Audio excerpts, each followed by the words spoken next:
call the hearing order. Kathy's not here.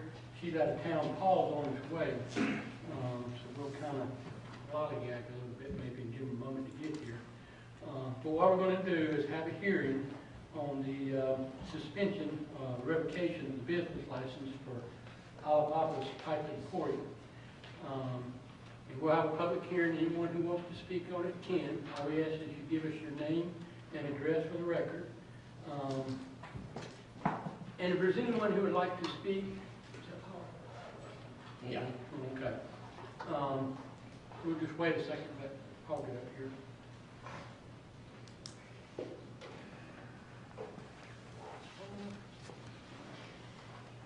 And what we'll do is let y'all speak first, if you want to. And then any public people that may want to speak can speak after that. But go ahead and just give us your name and address for the record if you'd like to speak on that.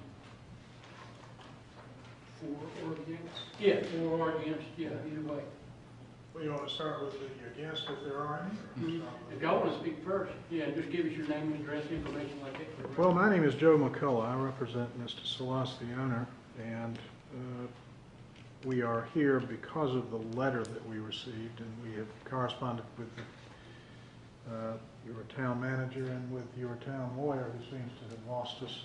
But I guess we are here to request a postponement of any decision on this notice that you sent. I would outline several reasons for that. It is obviously no surprise that Mr. Salas has been charged with the sale of certain alleged illegal materials there that are in the nature of I guess, what's called potpourri. But these are chemical substances that are alleged to be unlawful under certain rather arcane federal laws, and we contend they are not. And that is a criminal accusation, which brings with it the attendant presumptions of innocence. But the notice that was sent to Mr. Salas when his business license was suspended, you have as a part of the record, and I'll make as a part of the record, that letter and its attachment, which sets forth the procedure. But I would also make as a part of your record several of your ordinances, not the least of which is your nuisance ordinance. But the notice that was sent, I would submit to you, is not adequate for the purposes of providing notice and an opportunity to reasonably prepare anything to say to you. I became involved in this on Friday of last week, and immediately began efforts to try to reach Mr. Moore, knowing him to be your city attorney, and then sent the letter that you have that was dated yesterday and another today requesting several things. And the things we requested first was a brief, perhaps a week postponement. I don't think that's unreasonable. I don't think it disturbs the status quo of the city's desire, if it is ultimately the desire of the city or town to close his business and refuse to grant a license. You've achieved that by the notice. Reserving the rights to object to the notice, I would suggest to you that this request for continuance could be granted without allowing him to resume business. So therefore, he is the one disadvantaged, the city having achieved its goals even temporarily. It would not seem unfair to the city, therefore, to grant a postponement of this hearing, which I guess is fashioned as an appeal of the decision. So first and foremost, I requested a postponement.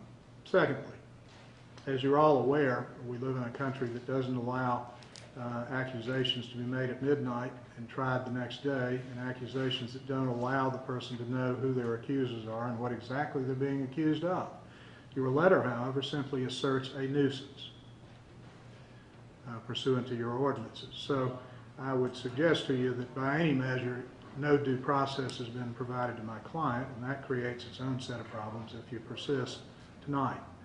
So, and that's not a threat, I'm just telling you, I've represented municipalities before, so I'm just telling you that there's a certain order of business, and one order of business is that you've got to provide the accused with the nature of the accusation more so than you're a nuisance. And that has not yet been done, and there's not been any response to either of the letters sent yesterday and today which requested that information. If your action is based upon the assertion of unlawful activities in the form of that which Mr. Salas has been charged with, then I would again suggest to you that that's why we have a Constitution, and it includes this presumption of innocence. And so the belief that you have the right to put him out of business for a criminal accusation, I would say, is somewhat thin ice. But I have sought to propose in each of these letters solutions to that problem. Even people who have done bad things, and I certainly am not suggesting or confessing for Mr. Salas that he's done anything wrong or in violation of the law. But I have proposed to Mr. Brown and to Mr. Moore, though I don't think either have had much time to consider this proposition, I have proposed that the business license be issued with certain limitations, which we would agree to. And the limitations are that his business would reopen, but would not sell the apparently objectionable material. But then, because all I've been told in the letter is a nuisance, I don't know what you object to. But on the assumption that it bears a strong resemblance to that which he has been charged with selling, we would agree not to sell anything in that arena. So I've attached to each of those two letters a list of the things that he would sell, and I don't know that you have copies of the letter, but I'll be happy to read the items, but they include a range of retail merchandise like clothing, novelties. Yes, there are pipes for sale, hookahs. There are other items, none of which are the objectionable charged items. And so I believe that this council would be well within its prerogatives and could certainly avoid a lot of heavy lifting by agreeing to allow him to reinstate his business, to reopen under those voluntary conditions that he would not sell any of those items.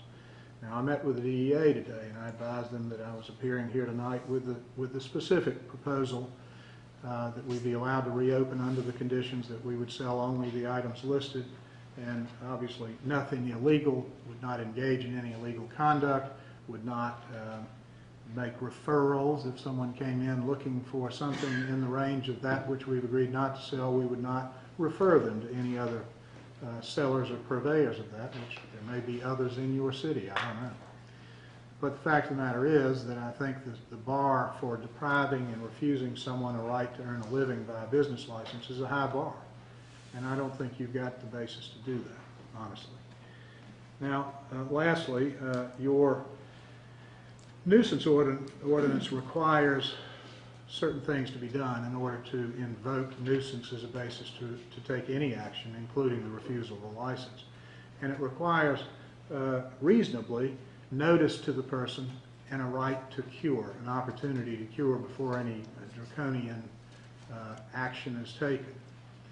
So I would suggest to you that at least upon first reading of your nuisance, and that your nuisance ordinance under 14-34 entitled abatement, it would require that upon the chief of police or duly authorized agents of the city or the town receiving notice of the existence of any condition declared by this article to be a nuisance, that they shall serve written notice upon the person responsible for the condition to clean it up and abate the nuisance within 10 days. So I'm not saying you've jumped the gun, but I would suggest to you that you seem to have deprived him of his license in a fashion that is not consistent with your own ordinance. So my hope is that you will agree to go in executive session, consult with Mr. Moore, your attorney, and I've provided him with all this information. And my realistic hope is that you will allow him, allow us, Mr. Moore and I, over the next couple of days to work out an agreement to allow him to reopen his business for the sale of only those items that would be permissible, and I've suggested those items in the attachment, and not have a hearing. And I think during the pendency of the charges against him, we would certainly, I suspect, would agree to forbear selling those objectionable items if indeed that is what you contend is a nuisance. So I hope this presentation is not threatening. It's not meant to be. It's meant to be conciliatory in the spirit of compromise and to avoid a long and protracted series of lawsuits which may make Mr. Moore richer, but will make us all poorer. Thank you. I'll be happy to answer any questions. I'm curious as to know what do you sell? What does Mr. Shalowski or the Pipe and Curve sell? You mean? What are the normal merchandise that you sell? I don't. Clothing. Mr. Walker, attached. I don't guess you have the letter. No, I don't have a copy of that letter either. So. Well, attached to here's the attachment. I'll just pass it over to you, but unless you get one too. Well, I got one. Sorry about that. This is a list of some of you may also have.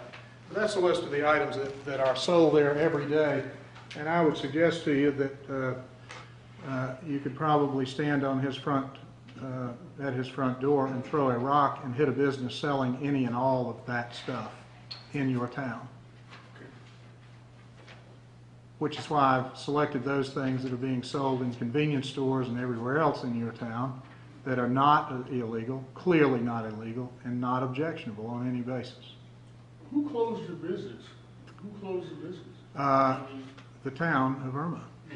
The town closed it or the DA closed it? No, the town of Irmo closed it. And I've met with the DEA today and indicated to them that I was making a presentation to you tonight. Their position is they don't have a position on whether he should be permitted to operate a business, but they didn't have any particular problem with it. And I told them I would write them a letter tomorrow to bring them up to date. They said that, frankly, others similarly charged were continuing to operate businesses but had agreed not to sell items that were objectionable for the obvious reasons. So we are not operating because our business license has been suspended by the letter, which is at the end of that packet I just handed you, Mr. Walker. And it says that it was closed due to the events at your location. I suspect the event was raided by DEA. If only I knew. You'd have to ask the author of the letter, because that's part of the problem here tonight, that we don't have sufficient notice of exactly what the basis of the closing is, what the basis of the asserted nuisance is, and frankly, all of that's required by your own policy, your own ordinance, rather. I've heard some stuff back and forth, but I don't know if anybody ever said that specifically it was closed because he got raided by DEA and they found 10 pounds of good Mexican grade pot in his backyard door or something. Well, they didn't find that, that's for sure. I don't know what they found, and the stuff that they did find, the alleged illegal stuff, I guess, or bath salts or whatever they. No, actually, let me clarify. No. There were no bath salts found or alleged in the charges against him. Mm-hmm. What were found are chemical compounds contained in what is sold as potpourri, scented material, and out there in the universe of chemists, people are manufacturing things and selling them for people to get high. Mr. Salas maintains that he was actually testing the materials he was buying from suppliers. He was sending them to a laboratory in North Carolina, was actually receiving reports back that the items were clean. So to the extent that anything was found on the premises, I think his ultimate position will be that he didn't know it was there, didn't know it was problematic. But he has taken pains, probably greater pains than most, to avoid finding himself in trouble. But there are two sides to every story, but that's why criminal accusations require specific notice of what the accusations are and allow for a very methodical procedure, resulting in either a finding of guilt or innocence. And the chemicals that they found, or that he was having investigated, or the chemicals that he was researching, were these alleged illegal chemicals, were they found to be illegal chemicals or? Well, I don't have that information, but there's, you may or may not be aware that there was a search of his premises a year ago. I assume you were aware, or people within your town were aware, that resulted in similar accusations against him. The latest federal search of his premises and the federal accusations basically rely upon what occurred over a year ago. So you're about a year late in raising an objection to the operation, even though people within the city were aware of it, I take it. But still in all, these are accusations, and they're accusations made by law enforcement. The assertion or the letter that we received just does not, I think, have a sufficient basis to close him under the aegis of nuisance. Have you ever been to a trial yet? You ever had a trial or No, something sir. like that? He has been found guilty of having illegal. Been found guilty of nothing. Okay. I got 2 cats at home, and we got catnip that my cats play with. Is that considered to be illegal?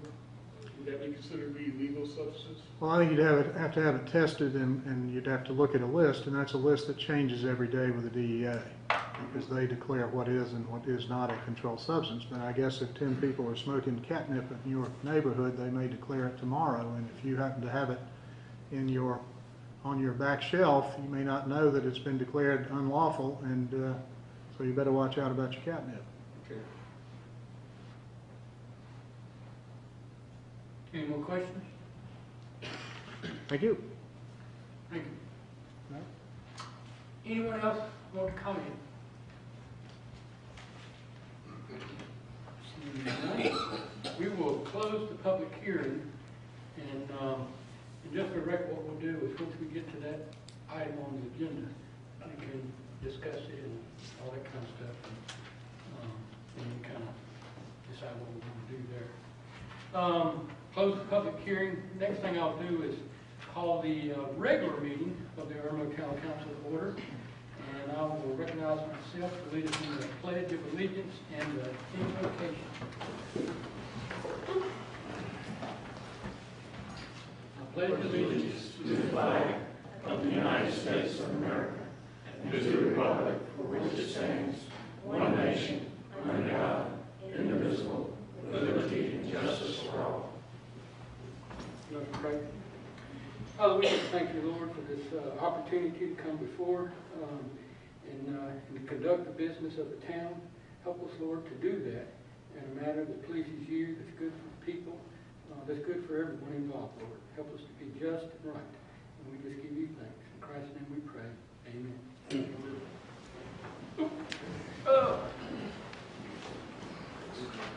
And the next item on the agenda is the reading of the minutes from June 3rd, 2014. Is there a motion for the minutes to be approved as written? So moved. And any discussion? Seeing none, all in favor then of the minutes being approved as written, do so with show of hands. Next is the administrative briefing. Mr. Brown, anything you want to add? Just a reminder that the farmer's market is Saturday of this week. Okay.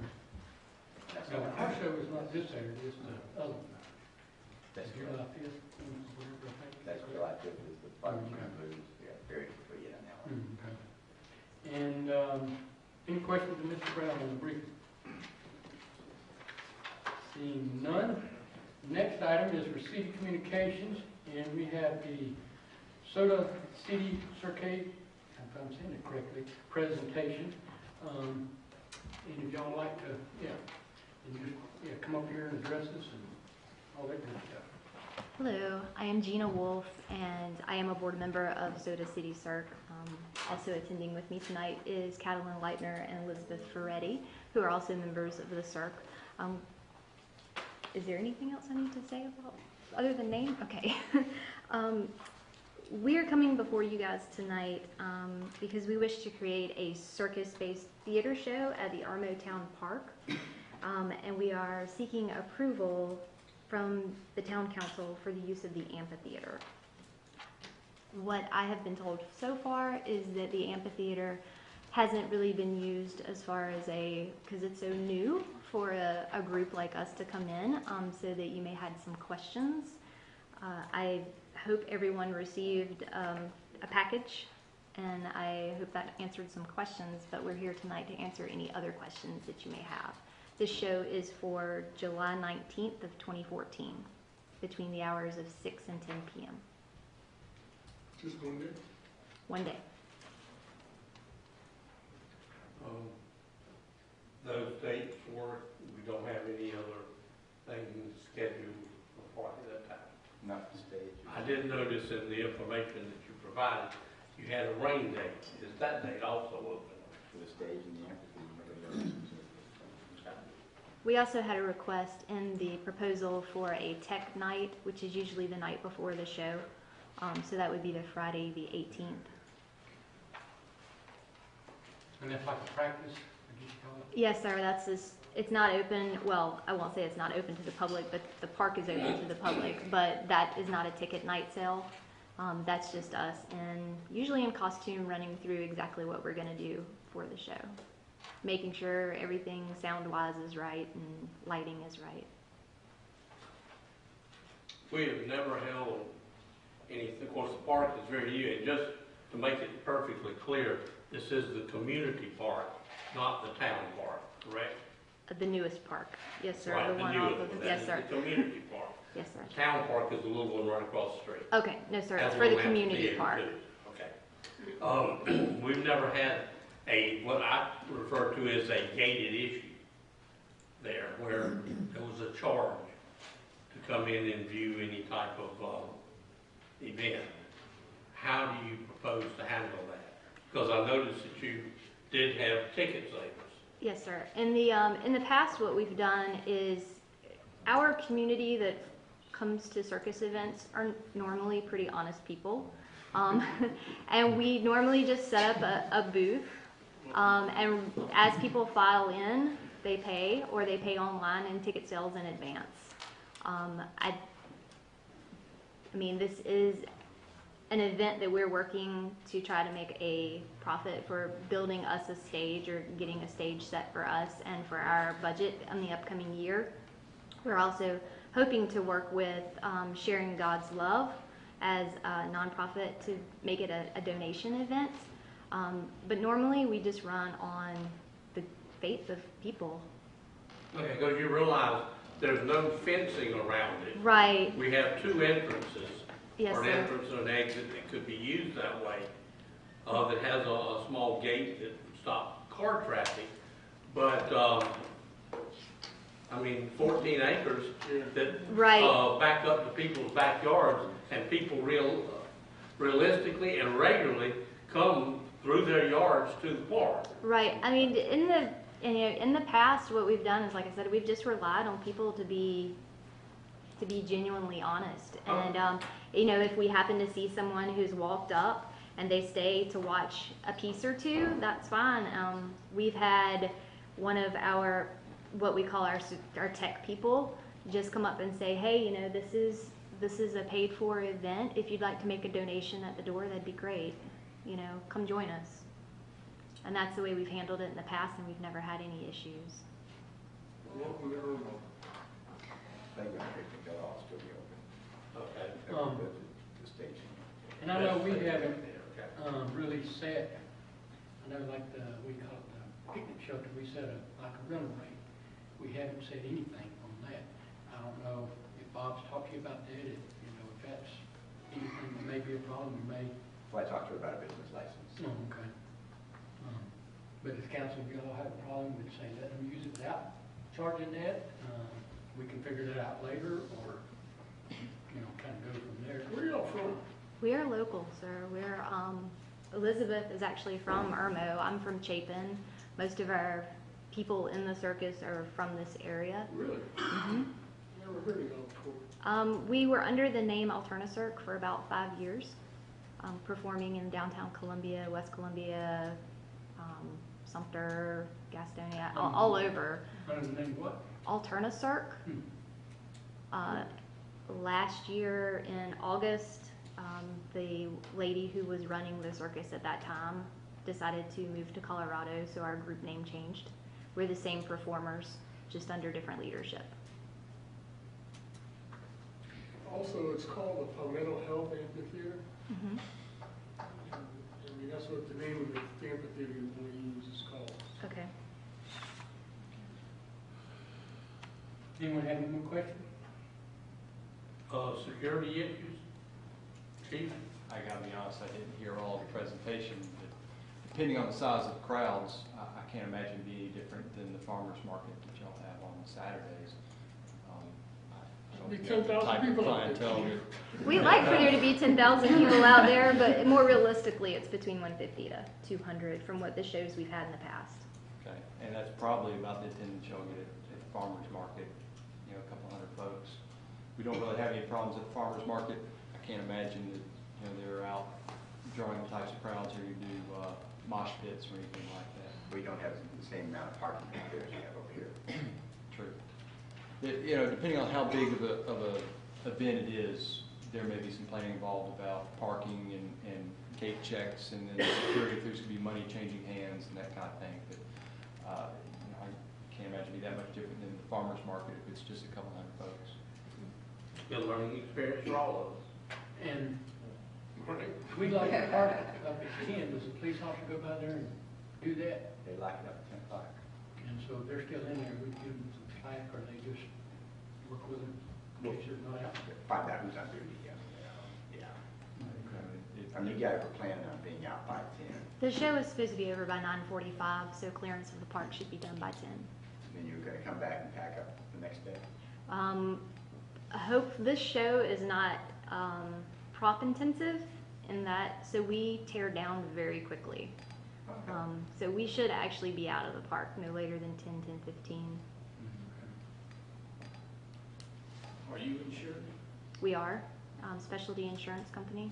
Yeah, and there was something in here, I think, too, and I guess about it. Do we want to make sure we're listed as a additional insured, or? Yeah. We need to make sure we're, Yeah. are you talking about that? I just wanted to find out if council wants to do it in the first place. Anybody against it? What time will the show begin? Right now we have it slated for doors to open at 7:30. The show actually starts at 8, runs from 8 to 9:30. That includes intermission. And like I said, clearance from the park should be done by 10. And it looked like y'all were supplying everything other than maybe electricity at some of the places, and that was it. Right. And use some of our lights and the Yes, lights and electricity. stage thing. And the fans. Elizabeth's like, and the fans, they're very nice. You got concession stands selling okra and all? We don't actually. This event, we would like to have it proposed to our people who come to watch as being a family night under the stars. So more like a picnic, bring your own picnic baskets and come watch the circus. We normally don't do concessions or merchandise. All right, any more questions? Is anybody opposed? Everybody okay with it? Sounds good. I think it's fine. Thank you, gentlemen. Thank you. You're welcome. Next item is I present. have received communication. Oh, okay, I'm sorry. sorry. I want to, for us to revisit that issue with the animal control. I know that Lexington County and Richland County both have animal control people, but I ran across a person that has a business in town who does those critter control or critter catching, and I talked to him about it, and he wants to make a proposal or make a pitch to the council to set up an agreement with him for, to be on the call for animal control when we need them, in case another dog situation pops up or a rabid cat or something like that, and he can respond within 35, 40 minutes.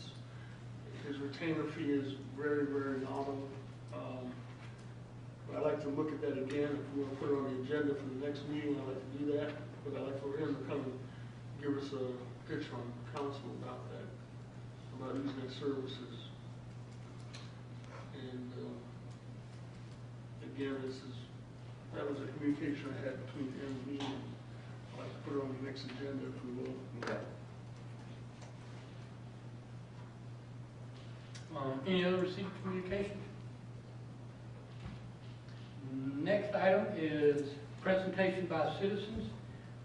This is where, if you want to discuss anything that's on our agenda tonight, this would be the time to do so. All we ask is you give us your name and address for the record, and then which agenda item it is you want to discuss. Anyone who would like to discuss something with the council? Seeing none. Next item is unfinished business, third and final reading of ordinance 1407 to adopt the operating and capital budget for fiscal year 14-15 in the amount of $5,298,000 $5,298,012. I got that correct. Is there a motion for third and final reading? So moved. And is there a second? Second. Any discussion? Does that include the $13,000 Chamber's asking for? It does. Is there anybody from the Chamber here to talk about that tonight? There it is. And if we approve it here, does that mean it's actually in the budget, or is this, or the amount has been approved, but we haven't actually allocated to go out yet? Correct. Until we had a conversation down here?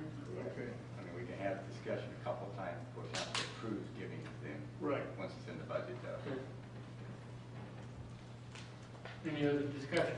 And the money for the orchestra, is that straight? Is that the amount that they had in their budget? That's, Is that what they told Turned into They turned into us? that's what they provided. I don't think it's straight, but that's what it turns into. Well, okay. Now, do you want to ask Tiffany a few questions, or? Well, we can do that because she's under here, is she? Well, yes. Approval of the We got it on the agenda. We got it on the agenda, that's what I want to make sure. Okay. We put the money in there, but not necessarily, if I don't agree to give it to her. Right. Okay. Not that I wouldn't do it, but I'm just saying, if I didn't, I want to have it out. Any more discussion? And I think y'all understand where I stand, but that's, and we don't have to go back into it, but there are some stuff on there I'm not in agreement with. I think Bob's done a good job. I think our council's done a good job of putting this stuff together. I just have some personal issues with some of it that keep me from voting for it. Wait a minute. But at the same time, I think it's probably, you know, I think everybody's done what they can do.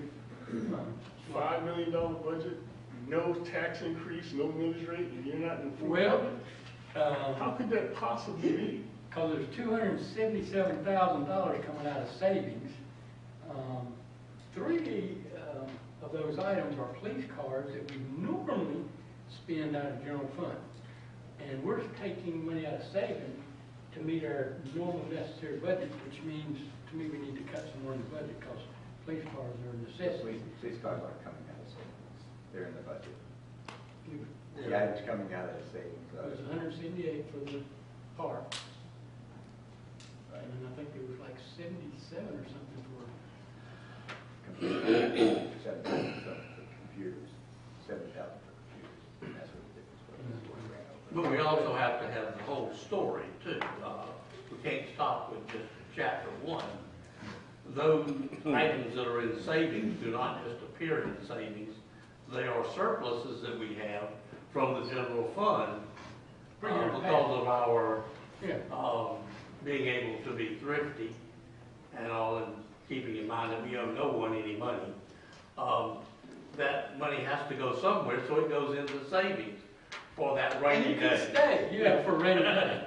I just don't think it's I raining just right didn't now. seem to think that you had some magic wand that you could make money appear in savings. No, I just think Okay. our revenue is not meeting our expenses for a typical general fund budget. And Well, Chief, if you buy a couple of those Tesla cars, you know, I'd be glad to approve it in the budget. That way, when he turns them in, when they reach 90,000 miles, I'll be glad to be the first one to buy one from him at a used price, of course. And then I'll help out the budget and contribute back to the town bottom line, huh? That car probably, I don't think none of our police cars, when they're actually sold, probably help out a whole lot. Well, I mean, Yeah, I'm saying, that I'd be one more might than be- happy to contribute to the bottom line if he bought a Tesla and I'm gonna turn it in after 90,000 miles. I mean, I'm just saying I would be glad to make that a positive situation. You know. Well, you could go ahead and buy a whole bunch of our police cars now and just help out. I would. Huh? I couldn't do that right now, but Yeah. maybe when I hit the lottery, I could do it. Can I play lottery? I don't even know if I can. It's nothing free. Well, anyway, so we are where we are. Any more discussion? All in favor then of the budget as it is, do so with show of hands. And all opposed? And there's 3 here tonight. Next business is new business, approval to revoke the Alabama's Pipe and Coring 2014 business license. What we can do here is a couple different things. We can have a motion for approval as is, and then discuss it up and down and how, all that good stuff. And then we can either vote to revoke it, vote to defer it, or we can actually vote to suspend the suspension, and let them go back to business or whatever. So, since it's on here as approval to revoke, I would say make the motion to do that. You don't have to. We can make the motion to defer right now. Kathy's not here. You know, depending on what her input may be one way or the other. The only thing I would suggest, since the people here want to know what they can do tonight, tomorrow, we can at least make a motion to revoke it, discuss it, and kind of figure out where everybody stands and say what they want to say. And then if we want to defer it, then defer it. And kind of go from there. Or we can make one to defer it right away if you want to, or,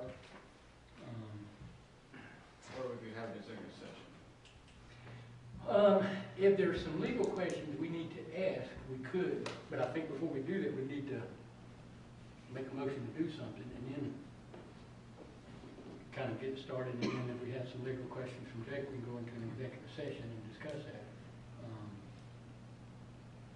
Well, I think, if we made a motion to defer it, then we could go into executive session after that to determine what we were going to do when that deferral is exhausted. To vote up or down and then go into executive session and discuss it, I think is out of order. No, I wouldn't say vote up, I'd say just make an approval to, I'll make a motion for approval to revoke, discuss what we want to discuss, and then if people have some questions they need to ask Jake, we can go into executive session, get all that aired out, and then come back out and vote to either revoke or defer, or, you know, give the business license back, if, you know, whatever people want to do. But I'd rather us kind of get it started, talk about it, and then go in there, so that we kind of know where we are. Maybe we should seek the advice from our council to inform us what would be the best route. As far as our procedural. Yes. Well, I mean, we can go in executive session now, too, where you can take this out of order. Well, wait a minute, I'm a little confused as to what he did wrong, I guess. Well, see, that's why we need to do something so we can discuss it. Right now, we can't really. Well, I make a motion that we revoke the license, and I guess that's what you need to have. All right, so there's a motion, Just to bring it up for we discussion. can discuss, you can ask your, yeah. Because I'm still confused as to exactly what he did what was the alleged violation? I know Is there a that- second? I'll second it, get it on the table for discussion. Go ahead. Yeah, I'm still a little confused as exactly, I know that, you know, his business was raided or was, you know, approached by, drug agents, and it's been alleged that there's some substances that Mr. Salaz was selling may or may not be legal. I don't know if we gotten a report back from SLED or anything. Does anybody know about any findings or any reports back from SLED? I know there's never been a trial. Mr. Walker, would you Yes, I'm entertain a motion to go into executive session to hear from our chief of police, who I'm sure was involved in or knowledgeable of that event, and our town attorney? You know, I'd hate to be one that would taint a person's ability to gain a fair trial, then we do have the media here. And if it was, though the media has never stated anything wrong, we realize that. That's exactly what the point is. I don't know. That I would hate that the media would maybe take something out of context, or take something that we say out of context that could affect the fair trial that this gentleman and his business would have down the road, being it has not come up for trial yet, and as Mr. McCullough has so eloquently stated, you know, is considered innocent until proven guilty, and he hasn't had his day in court. Well, that's what I'm saying. Is there anything that we can't say in public that would taint this trial? I don't know. I mean, it's been alleged that he has sold something that's illegal, and I don't know if has it been proven that the substance was illegal or not. I don't think that can be done until it goes to trial. Well, sure it is. If you selling some reefer, I mean, you know, it's pot, you know, it's illegal. I mean, you don't need to go to trial. Until that evidence is presented in a court of law, it's still just Alleged. alleged. Okay. And there's a motion to go into executive session for a legal matter. Is there a second? Second. Okay. All in favor? All opposed? We will go into executive session Okay. and get some legal advice, and then come back out and finish it. The chief and the town clerk. Out of executive session, and we're still under item A, approval to revoke Alabama's Pipe Emporium, and we're ready to go back into discussion. So, Mr. Mayor, may I make let's see, we've got something on the floor now. Possible amendment to that motion? yeah, Mr. Mayor, I'd like to, in the sense of fairness, and under the guise that everyone is considered innocent until proven guilty, and if I've got to err, I want to err on that side. I would like to make a motion that we consider Mr. McCullough's offer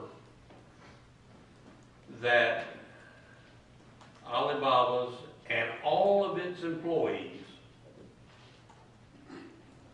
be allowed to reopen conditionally based upon the list that is provided to us as for items that would be for sale. And I'm going to add one additional exclusion. There should be nothing offered for sale or distributed in any shape or form that could, in any sense, be considered necessary to have it tested. If there's any doubt, it's gone. No ifs, ands, buts about it. That we would allow them a conditional reopening until such time as any legal action is completed. I know that's wordy, madam, but Is there a second? Second. do you have the crux of my motion? Okay, I think I made that motion initially, didn't I? So I accept your amendment to my motion. okay. And, any discussions with anyone on that? Let me get this straight now. It is still illegal in Irmo, South Carolina for us to buy hookah pipes and drive around with them in my car. Is that correct? Well, I think that I'll refer to the chief, I think you put two different things together there. It's not illegal to sell it. No, I said for me to have it. You have it.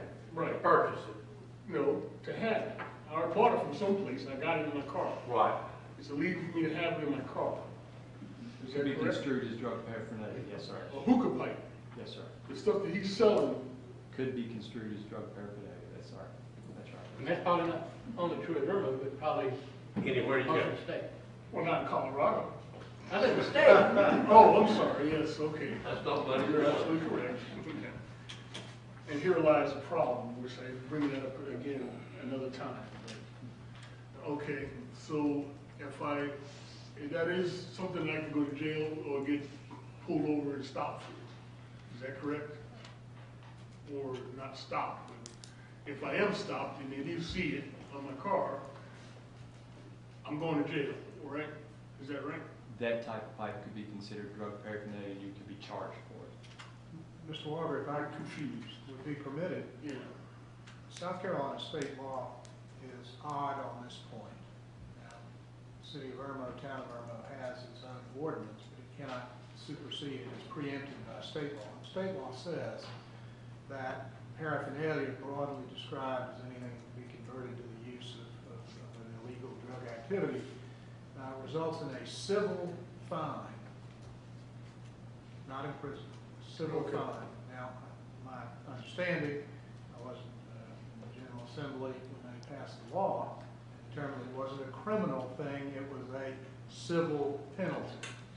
My guess is that the pawn shops, head shops, convenience stores, and everybody else that sells that stuff, not only in the city, town of Irmo, but everywhere in the state of South Carolina, and everywhere else, including Colorado, probably have better lobbyists than anybody on the other side of this issue. And so what we've got is a screwed up law. Okay. It permits the sale of that stuff, apparently, but it allows Mr. Buck on any particular occasion, I guess, to go to the convenience store, the gas station on the corner, and charge him for selling rolling papers, even though those rolling papers could be used to roll your own fine Swisher sweet tobacco. Doesn't have to be converted to some illegal purpose. Mhm. But it is, there's no clarity in the law in the area of paraphernalia. So any more comments? Questions? And y'all understand what we're Yes, saying, what we're doing? Did I state it clearly for you? We have a clear understanding, which we'll, talk with Mr. Moore and your chief, and we will be confirming when that is agreed upon to everyone's satisfaction. We'll confirm that with the DEA as well. And you will confirm that in writing? With you all, absolutely. I mean, I would see this and would propose to Mr. Moore that we enter into a very explicit understanding with that attachment or something similar to it, in which we do pledge.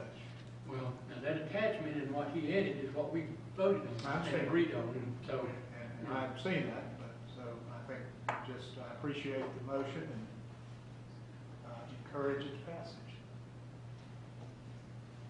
So all in favor then of the amendment that Councilman Duke gave us, do so with show of hand.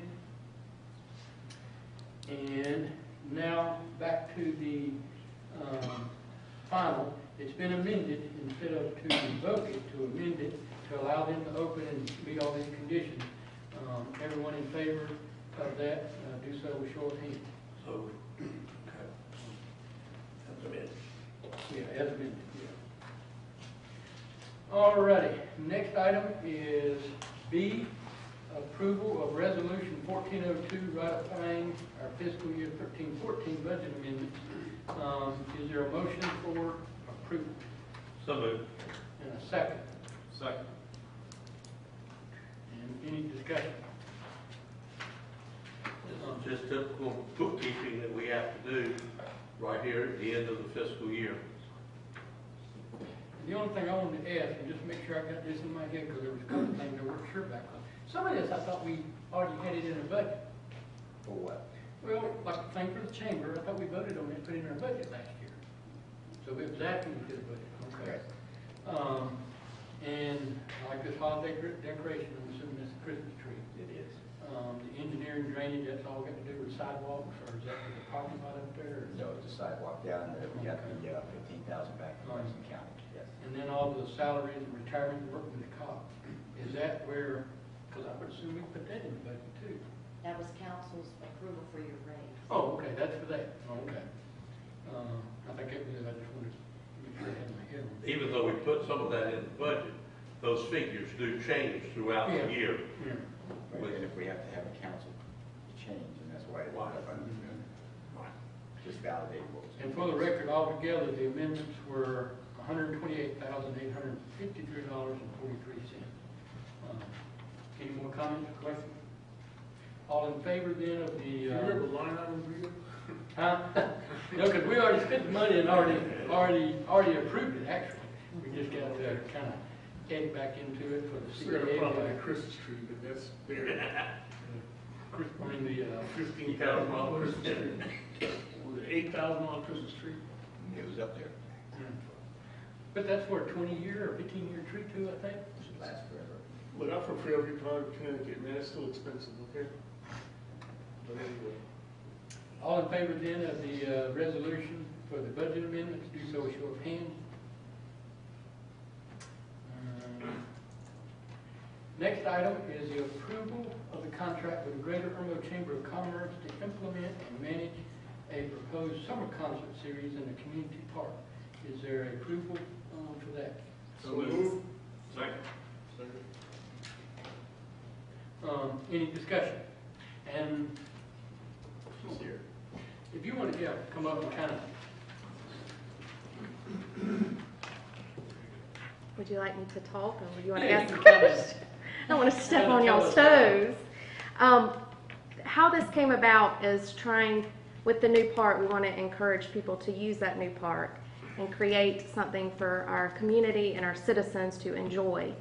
I know y'all have it as a summer concert series, but it would actually be once a month for the months of September, October, and November.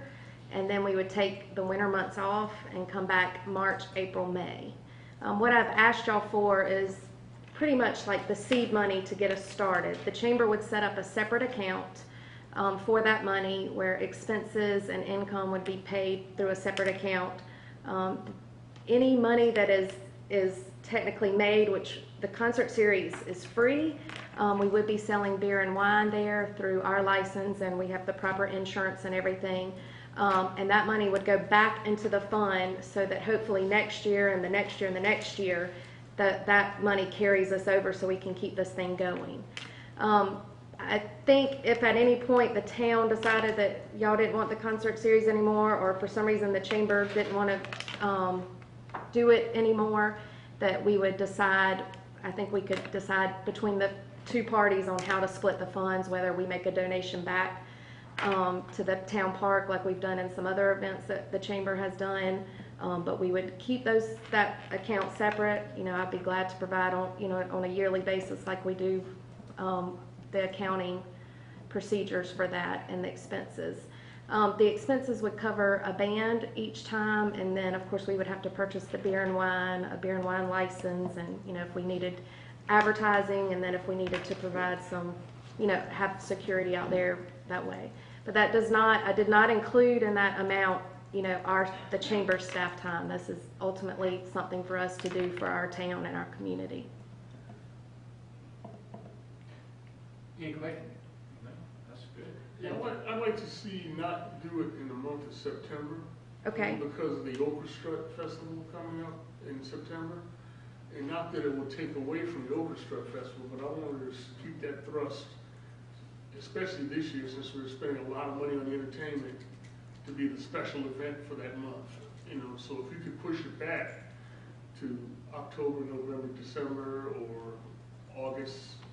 We could pick up another month, or maybe to kick things off, maybe do 2 in October or something. I'll just have to see what That's fine. bands are available, If they if that's have something the- that we want to do. These things, I think you said, or somebody said, is on Thursday. We would, as of right now, I would plan it on a Thursday, and it would be from like 5:30 to 8. So after work. Well, and let me just ask this, and I don't know how many Thursdays are in whatever, September, but if they had it, say the Thursday, and they had it, you know, the 4 Thursdays or 5 Thursdays, whatever, up to the orchestra, and that night before, of course, your bands are probably not gonna be the No. same as the thing. Would that maybe, I don't say, lead into the orchestra, as far as, I don't call it, you know, you have a little band and you have a bigger band. Right. And as far as getting people, what do y'all think? Because it may be, I don't say good, that people are It coming was over only there. 4 Thursdays in September. And then all of a sudden you have that, and I don't know if you want to do it the Thursday before the orchestra, because they're going to be busy out there. But maybe the 3 preceding that one, it would kind of lead into that, I don't know. Only thing is that, you know, we spend a lot of time and effort on the orchestra to make that a successful event. And again, I know what you want to accomplish. You want to keep frequency, you want to keep it to be something that people look forward to. And I want to agree that by doing it on a regular schedule every month, that we can certainly create that frequency and that schedule. But just that the orchestra is such a huge deal for us, as you all know. I don't want to see anything take away from that $5 I could have got on Thursday night, on Friday night, from that Thursday night that I could have got from your event. What week are you looking to have it? First, second, third, or fourth Thursday? Yeah, I actually am in the process of checking out the other calendars, because we want to make sure and not, you know, there's some things that go on in Columbia that we don't, you know, we kind of want to pick our own date. So we're flexible right now, and then I was also going to check, once we established all the calendars, I was going to check with Mr. Brown and the town's calendar to see what works. You know, we by no way want to, because, you know, we're a huge supporter of orchestra and we help and participate. We want this to be an asset to the town and an enhancement for our community. Y'all were originally talking about doing every Thursday, or? No, just once a month. Once a month. Once a Okay, month. just once a month. Yep. See, you have to build up that same time every month though, in order for it to be planned. In other words, you know, like the 3rd Thursday of the month or the 4th Thursday or whatever it's going to be. Every Thursday, that time, we're going to have something in Irmo, you know. And to do it on the month, or if you do the 3rd Thursday or 4th Thursday, and then you got the orchestra the next Friday, you know, to me, it's overkill, and I don't want to. Let the orchestra kind of get it started, and then every month after that, Yeah. there will be something. Absolutely, and that's exactly what I'm saying. And we could even do, you know, instead of, if y'all wanted us to not do September, we could do March, April, May, and do June. Yeah. And then that proceed with the barbecue and blues, you know, in July. So you would have something, you'd only be off a couple months. But then you'd have, like, at Christmas time, y'all would have the tree lighting and all that, so. We are flexible when it comes to, if y'all want us to stay away from September, we will stay away from September. Is the tree lighting in the new park or the old park? I think this one, For what? Christmas tree lighting. It'll still be here. here, we gotta leave some stuff over here. The park will get lonely if everybody We'll use runs it. it that way. Yeah, right. So what I'm hearing is September's kind of up in the air, flexible. You'll kind of let us know, and then Bob can. We will. can- If we find a say date, it in there. I don't know what is going on that first Thursday, but I'll check with you all, and if we feel like that's far enough in advance, we'll shoot for doing it in September, depending on what else is going on. I know they're, like, the Artista Vista is sometime that time too, so I don't want to conflict with that. But Okay. if it doesn't work in September, we'll just carry that month over to June. And But then I'll the check rest- with all of you. The rest of it, from what I understand, is we're giving you $13,000, I think, to pay everything, get started. And then y'all do whatever you do and make money, hopefully. And then you keep it, and then it goes into an account, and you kind of use that to feed off of next year and continue. Correct. We're all, okay. And you want to do this for 5 months a year or 6? It would be 6, but if we don't do September, we'll move to June. Does that make sense? All right, any more questions, comment? All in favor then of the approval of the contract with the Greater Irmo Chamber of Commerce to manage these fall, summer, spring, whatever. Just concert series. Concert series, do so with show of hands. And Thank you all. Thank you. Thank you. thank you. Next item is the approval to solicit proposals to install cameras and provide monitoring in the community park. Is there a motion for approval? So move. Is there a second? I'll second it just for discussion. All righty. Mr. Walker, I'll let you get started since you put it on there. Yeah, we never talked about, well, we talked about security, so to speak, in the park at one point in time, and we never really looked at it, what it would actually cost. And I've recently had an opportunity to install camera system in the business that my wife is running right now, and it's very inexpensive. And the system is monitored in the sense that we have a 30-day roll feature, if you will. It can be monitored 24/7. It has 8 cameras located throughout the business, and these cameras are interior cameras, but they also can be bought exterior outdoor cameras also. The whole idea of this monitoring was so that we can secure the business for in case it was robbed or in case there was something that happened that we need to go back and play back the videotape and see what's going on. We wouldn't need to be monitored, so to speak, for us calling the police, but I think we would need the capability of being able to go back and videotape and find out who's entering the park, what their license tags are on their park cars and stuff like that, what people are actually doing in the park. There's been some alleged activities or something that's been going on sometimes, and we don't have any proof of that, but the cameras will certainly show us who is involved in activities and stuff like that, and what time it's going on. The cost is minimal. I think that we can put it out to bid, and if we get back the numbers, which I think we get back, we'll find out from council that it would be very reasonable to install these cameras and have it monitored at a very nominal cost. And so that's like, hence, I think we should put it out to bid. Mr. Walker, I believe cameras would be effective for the park. And I've talked with some folks that are in the business, but chief is not it at all. It's $250,000, what I heard, for the sophistication that needs to be done and with the municipality. So, Well, sure, if you went and told them that you want to do it on behalf of the town of Irmo, sure, it probably would be $250,000. But we just had 8 cameras installed in this restaurant downtown here in Irmo, and the cost was $1,000 for interior cameras, and the monitoring fee is $150 a month. Now, certainly outdoor cameras cost a little more, so that's why I'm saying that the cost will be maybe double, maybe even 3 times that much. But still, it won't be $250,000. That's outrageous. And again, if you go to a company that says, hey, I'm the town of Irmo and I want to put these sophisticated cameras in, they're going to give you the $250,000 price. And I'm sure that's what they did.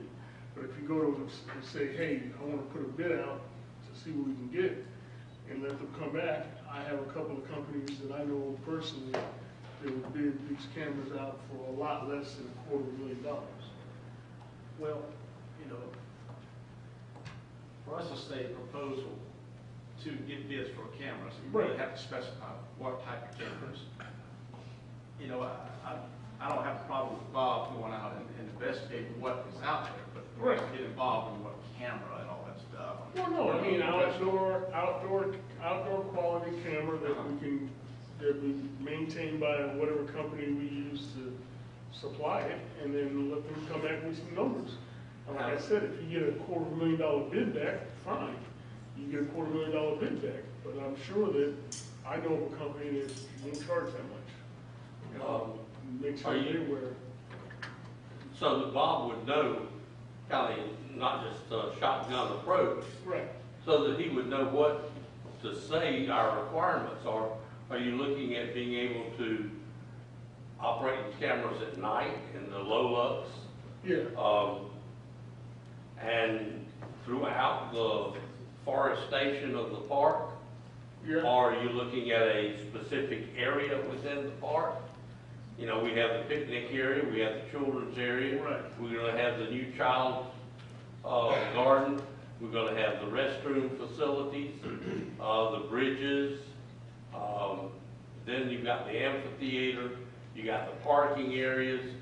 I mean, that starts to snowball here.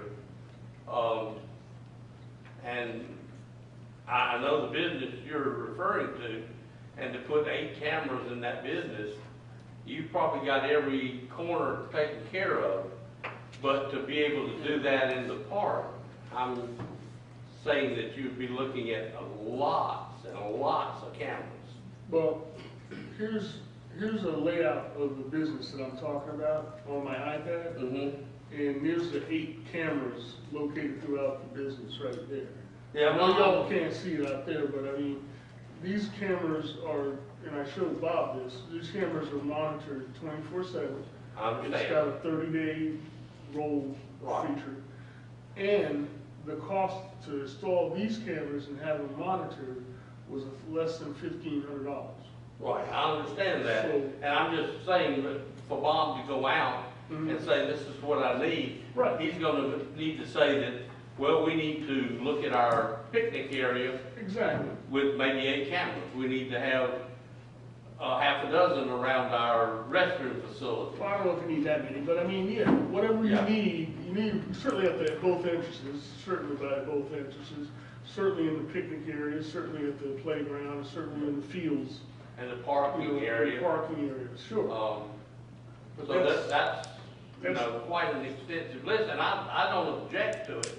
I hate to see Bob spend enormous amounts of time,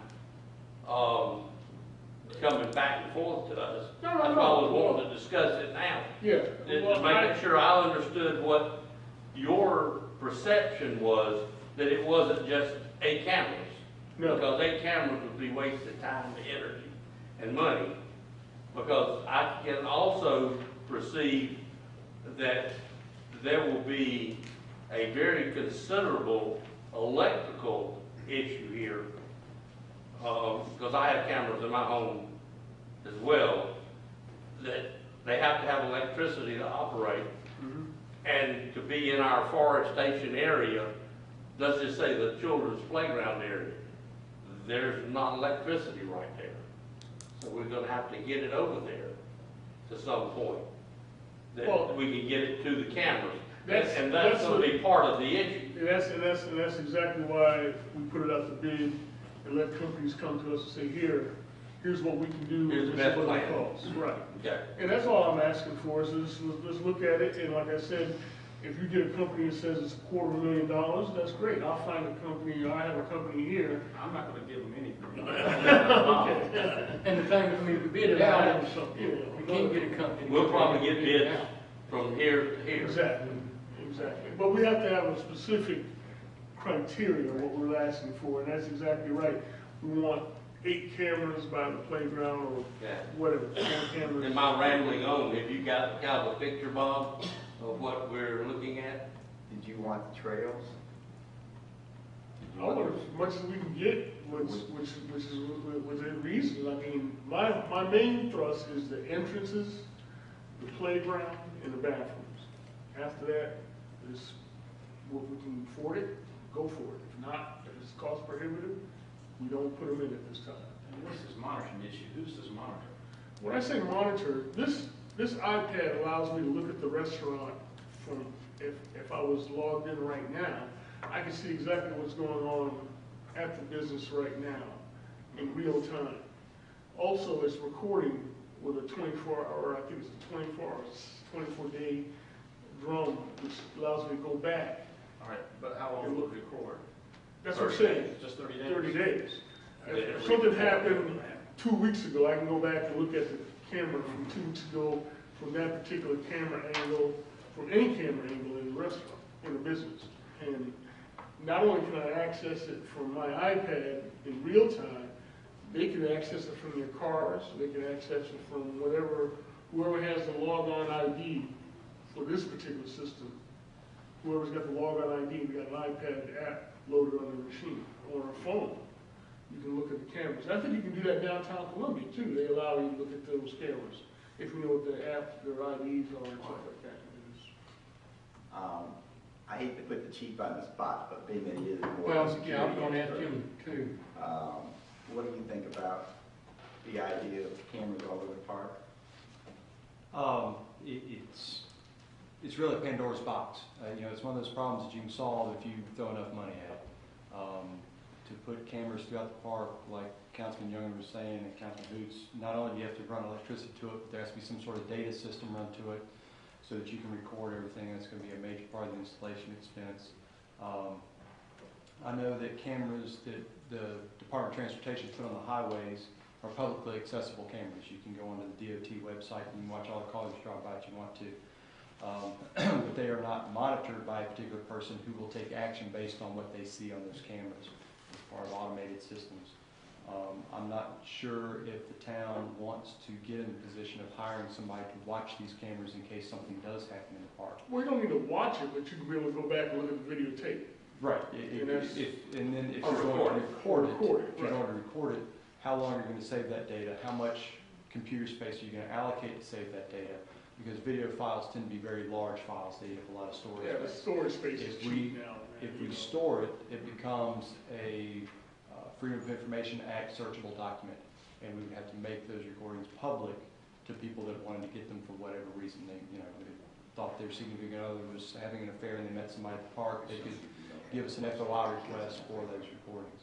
So it's a little bit of an apples and oranges analogy between setting up a video surveillance system in a business for the purposes of dissuading employee theft and maybe dissuading any sort of criminal activity from a robbery against putting up a video surveillance system in a 17-acre public park. I think it's going to be a bigger project than maybe what we're anticipating. And I think the state newspaper had an article today, they were buying 150 cameras. $700,000 worth. Yeah, and it's in wide open spaces, and that was 150 cameras. To get different angles at the park around the trees, I think you're going to have a pretty good amount of cameras. And again, I just don't, in my opinion, think it's worth the cost to do Well, that. right now, we don't know what the cost is. I think we're kind of but I think it's going to take somebody, I mean, for us to tell, I won't say Bob, to get some quotes, somebody's going to come in and say, well, we put 30 in there for this price. Well, 30 may be 10 times short. Somebody else may go look at it. Yeah, but 30 is more than what we got now. Okay? Well, it is. Even if we got 30 in there, we got something. What is the use of having one? And a lot is we got nothing. I mean, you got one camera, and at least you can tell. Fine, let's do this. One camera can give information can give us. I mean, See if you'll agree with this. That Bob would use, I think, and bear with me, I think it's C3 on our plans of the park. Sheet C3. I think that's the layout. That's not the electrical. That's the layout. Shows the amphitheater, the children's playground. And use that with whoever you put this out to, that's where they've got to tell us where the camera's going to be and show us what area would be covered. That way everybody's playing by the same rules, everybody's playing with the same deck of cards. You know, if one person comes in at $250,000 and they say this is how many cameras it takes, another person come in maybe at $20,000, maybe less cameras, but they would have to show us what areas that camera would capture. And then we could look at it and say, hey, it's not worth it right now, or this is a good starting point, and is this a system we can build upon? Because I think that if you just go out and say, these are the areas we want to do, they're gonna go out and look around, well, yeah, let's put one over there and one here. But if we have a plan, which we pay dearly for, in the design of the park, that puts everybody on the same sheet of music. Does that sound reasonable? That sounds very reasonable. So, Any more discussion, questions? All in favor then of the approval to solicit proposals to install cameras, do so with show of hands. All opposed? you didn't vote. Next item is presentation by citizens. This is where anyone who wants to address council on any issue, whether it's on the agenda or not on the agenda, may do so at this time. All we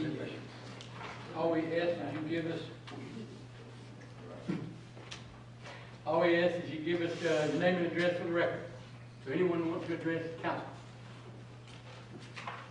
I will. Hello. Hey there.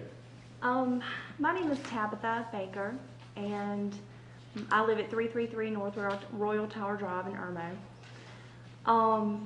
I wanted to address the concern that I have about an ordinance in the town. We have a house in our neighborhood at the beginning of Royal Tower. I live in the new Friarsgate area. And there's a house that is overgrown with weeds. And when I say overgrown, I mean knee-high weeds, okay? I had family come visit me the other day that had never been to my house before. I am a homeowner. I live in the neighborhood and I've been there for 10 years now. To say the least, I was very embarrassed that my family passed by that house. They have to pass that house to get to my house. So, you know, it kind of gives the wrong impression. But I've been made aware that the ordinance now states that the grass can be up to 12 inches before it is a violation of that ordinance. And I think that's something that should be addressed, because I don't know about you, but I don't feel safe with my child going outside to play in a yard next door to a house that has 12-inch high grass. Do you know how high 12 inches is? It's pretty high. So, you know, that harbors all kinds of unsightly things, snakes, dangerous things that are not safe for our children. And I would like you guys to address that and see if we can make some kind of, I guess, amendment to that ordinance. Because, you know, I find it really disturbing. There are a lot of houses in my neighborhood that really need to to cut the grass. Now, some of the properties are abandoned. Some of the properties are foreclosures, and that's understandable. But whether it be the bank or the current owner, someone should be held accountable should we change that ordinance to reflect 4 inches or 5 inches maximum. But someone should be held accountable for keeping their yards that way. I know I do see code enforcement come through the neighborhood, and I see them stopping people, asking for copies of business licenses and things of that nature, but they're not addressing the obvious. The obvious is, I don't feel safe with my daughter going outside to play next door to a house that's got 14-inch grass, 12-inch grass. So I just wanted to voice my concern about that and see if anything can be done about that ordinance. What was that address, the address of the property? The actual address of the property was hard for me to determine without walking up there myself, and I did not find. It's next door to yours. It's not next door. It's about 5 houses down from mine, Okay. but it is very close to our property. And there are residents that live on each side of that home. Is that home vacant? The home is vacant. There is There's no mention in the yard, I guess, of the house being for sale or foreclosed or anything like that. So, and like I said, I'm not going up to the And door. your address again? Mine is 333 North Royal Tower. Okay. I believe the house is on the 200 block. And if I'm not mistaken, I don't know if the chief knows or not, but something happened there not so long ago. I saw the police over there. So a lot of these abandoned houses, and you can tell they're an abandoned property if the grass isn't being cut. That's the number one indicator. So what does that attract to our neighborhood? That attracts criminals. That attracts people that want to use that abandoned property to sell drugs or do drugs or things that we don't want our children around. And so I think it's very important that we address that. How's the structure of the house? Is it looks bad to you? It does. It does. And for the residents that actually live in that neighborhood that work hard every day and come home to feel like their children should be able to play outside in the yard, you know, it's kind of disgusting, you know, to pass that every day and see that whoever owns that property is not maintaining the property. And that sets the tone for the neighborhood. When you pull into the neighborhood and the first thing that you see is an abandoned property. Have you called code enforcement? Code enforcement has been called before. Code enforcement's been out there before, but I have not recently contacted code Please enforcement. do. We can do something about Okay. Now, is it on the same side of the road as you? Yes, sir. So it's an odd number house? Yes, sir. It's directly across the street from the Columbia Church. If you look straight across the street from the church, it's right there. it. You can't So miss it's it. on the side of the road. Yeah. You There's can't two miss houses it. there. Yeah, Two there are, but one is grossly overgrown. Is it the one right in the corner? So that's the one. It's not the one right on the corner. After you pass through North Royal and Friars Gate coming out of the neighborhood, it's the third house on the right. Yeah, I know the Yeah, we had some All garage code properties enforcement. on that house too. Looks like we cut the grass. Is that- Well, even if you cut the grass, the ordinance still states that you know, they can grow it up to 12 inches. We can And just cut the grass right yeah, Okay. but I definitely think that should be addressed. I definitely think that should be changed because a lot of us families that do live in that neighborhood would appreciate our children to have somewhere safe to play. Thank you. Thank you. Anyone else would like to address council? Good evening. James Mack, 7483 Eastview Drive. What is a concern? Since the park has been open, and you know when the church is having activities or other things are going on, the folks that are driving up and down the road, I think they're going a little bit above and beyond what we consider the normal speed limit. Had several folks to complain, but they will not come to the meetings. So I guess my question would be, is it possible to put some speed bumps there along the road? Eastview? No, on Church Street. Church. I think one day after Ms. Bowman had died, we was outside, some guy came on a motorcycle and he just let it go. And there's times when churches had activity. Coming out of the park going that way or coming off? Coming from the park. Coming from the Yeah, park. head towards Lake Murray Boulevard. Had a couple of church activities and folks are flying down the road. So, just wondering, y'all could look at possibly putting some speed bumps.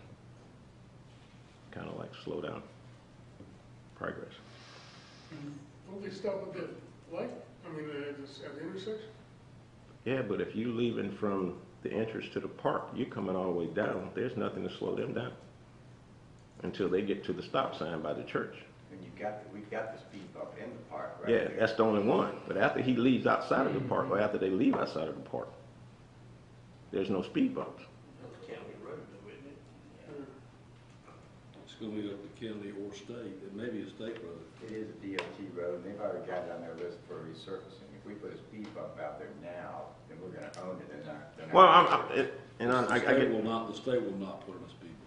But I would Or- say, once they resurface it, we go out there and Well, put some speed bumps. We can change the I speed know limit. when, what was this road over here, Elmer? What's your road, Finsbury?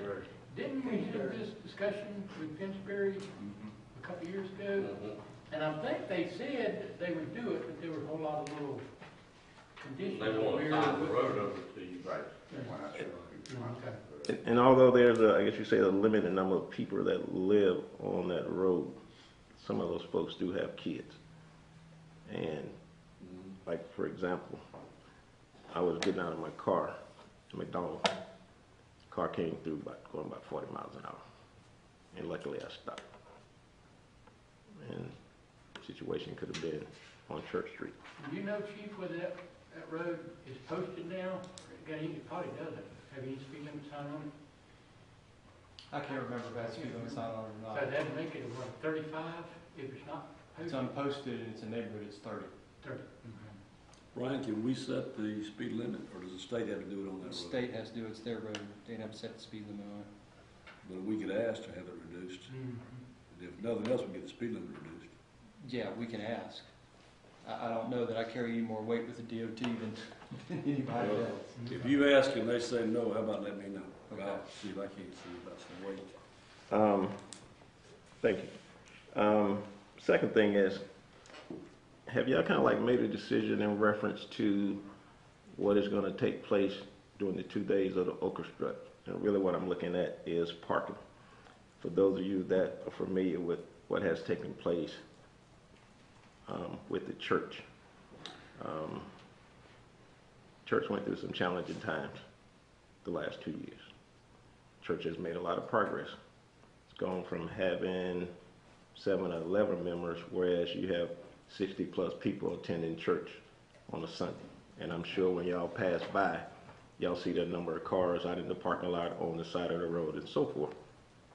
And I guess my thing is, we've had folks from within the community and outside of the community to help keep those church doors open. And one of the things that we was looking at having as a, guess you say, a yearly fundraiser to go along with other things is to take advantage of, capitalize on the orchestra. And we wanted to see if we could, I guess you say, close off a certain part of Church Street and allow people to park in the parking lot, or even park in the parking lot for any other activities that would take place.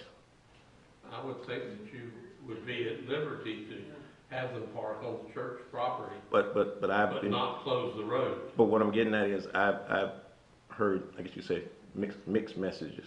Some people saying Church Street is going to be closed, Eastview Drive is going to be closed, and so forth. Yeah, I don't know, if Kirk, have y'all Well, we're not, decided yet, or is still? it's not a matter of deciding, it's kind of working with law enforcement on how we want to direct the traffic in and around the park at that time. But the church would be available for parking. Well, I mean, as I said, if we can work it out with the chief and powers that be, as far as leaving part of that open so they can park in there. They want to actually charge for parking. Good. To make some money, which the orchestra's all about. I see no the problem with community, that. so. Those two roads are going, as far as would have to remain open to get emergency vehicles in and out of the park. Well, Now, Well, the shovels got to use them too, Harv. The Huh? shovels are going to have to use them. Shovels. Exactly. The problem, of course, is the whole time is to protect people from the vehicles, so you gotta keep them separate. You It's could a close it different to public situation use, over but leave it there, so. open for the shuttle or the ambulance or whatever, I guess, maybe, I don't know. but you've got, on the Eastview side, you've got to go all the way back to the entrance to the subdivision, Right. which is only 100 foot or so from the entrance to the park. And we're looking at having parking there. And just like I said, I mixed messages because I think when there was discussion about when the park initially opened up, it's like the dirt road part was going to be closed to a certain point. And kind of like right before we get to my mom's house and by the barber shop and Dem's. And the Church Street was going to be closed as well. I don't know where you got that from, but, you know, there was never any plans to close Okay. Church Street. Yeah. That I know of. We've always maintained that that road had to be open, even when the Okay. strut was in the Lakebird Boulevard, we had it open, especially for your mom, to be able to, and your dad was there, to be able to get an emergency vehicle in and out, should we need it. And again, it's a county and state road. But I would think that the church would do well to offer a little bit of parking there and kind of organized situation. Yeah, I mean, we'd already figured something out, but just like I said, we've had mixed messages, so I was like, okay, let me find out what actually is going to take place. Okay. Well, So, not only the orchestra, you got Live Park. and that's what I'm saying, A lot of events. Circus gonna be down there. any other events. This could be a win-win situation. Yeah. Okay. And the last one, I know I've talked to several people. I know the orchestra has been going on for quite some time, and it's been a 2-day event. Have y'all ever considered making it a 3-day event, except on the third day, let it be a gospel day? Funny you should mention that. That's exactly where we're going. And That's where I'd like to go, is to make this a more than a 2-day event. And I've had discussions with several folks, and I was like, the town is changing, and you have folks that like different types of music. But I think a big draw on Sunday will be having some choir perform in the park. So you're looking at a Friday, Saturday, Sunday. Yeah. I had not thought about it as orchestra Sunday, but we had definitely been batting around, some of us, talking about, and I've been approached by a couple of churches that would like to have a choir competition. And I've talked to several folks about that. But like I said, I was like, okay, why not have it choir day, gospel choir day? My thoughts were initially that would be something that would happen on a Friday night or a Saturday, so as not to interfere with church on Sunday. But Friday and Saturday you got drinking. You don't want to mix them two together. No. Well, we could control that. But yeah, maybe we need to do some considerations. Okay. All right. Thank you. Thank you. Anyone else?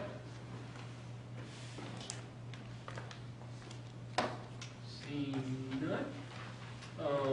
Next thing is a executive session. Anything needed for executive session other than what we already had? None needed. Next item is adjournment. Is there a motion for adjournment? So moved. Second. All in favor to adjourn? Aye. Adjourned.